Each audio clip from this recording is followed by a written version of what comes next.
There are stories buried beneath our feet, stories that whisper of once thriving cities that now lie lost to time, their ruins swallowed by earth, sea, or silence. Cities where laughter echoed in bustling markets, where children played in the streets, and where life flowed like a river, until one day, everything stopped.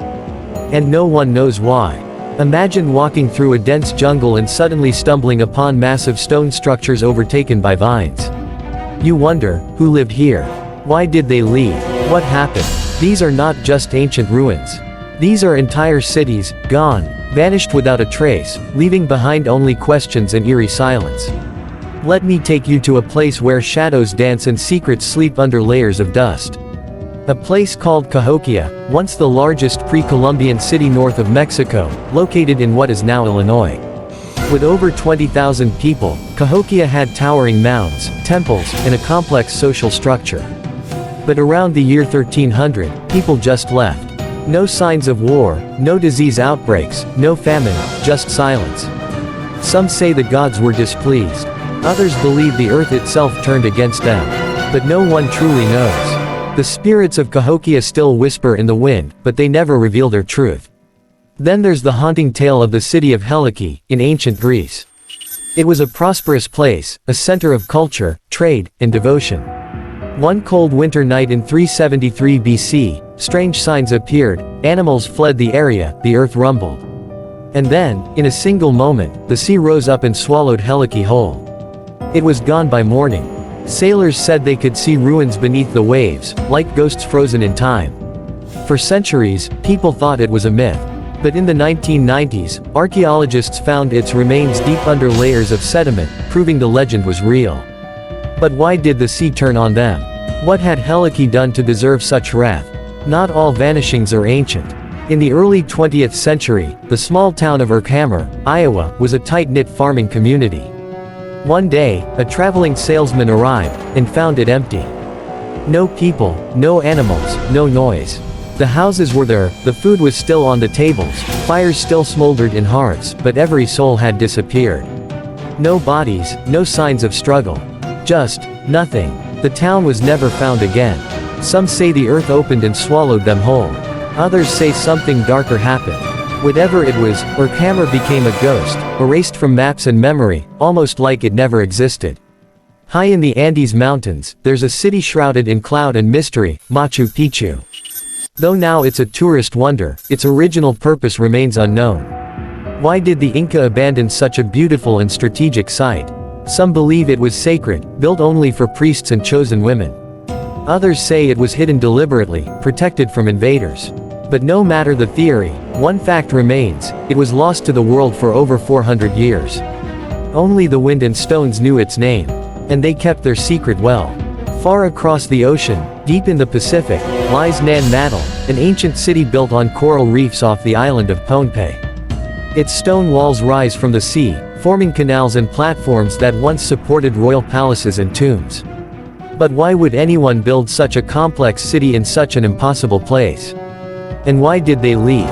Local legends speak of black magic and cursed kings.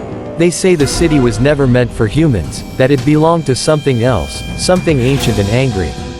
Even today, locals avoid it after dark. Something still stirs among those ruins, something that remembers. In the middle of the desert sands of Turkmenistan, the ancient city of Merv once flourished as a jewel of the Silk Road. With gardens, libraries, and bustling streets, it was one of the largest cities in the world. But in 1221, the Mongols came. The city didn't just fall, it was erased.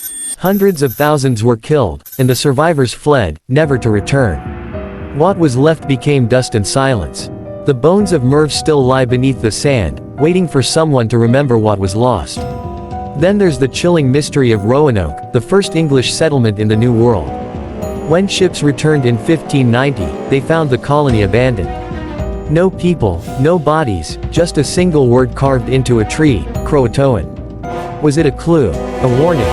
Did the settlers join a local tribe? Or they killed? Or did they vanish into something, not of this world? No one knows. All that remains is the word, and the silence. And what about the ghost city of Akrotiri on the island of Santorini? It was a thriving Minoan city, with art, trade, and culture. But around 1600 BC, a massive volcanic eruption buried it in ash. The strange part: no bodies were ever found. It's as if the people knew, and fled. But to where? And how? Did they escape the wrath of the volcano? Or did something else carry them away before the ash could fall?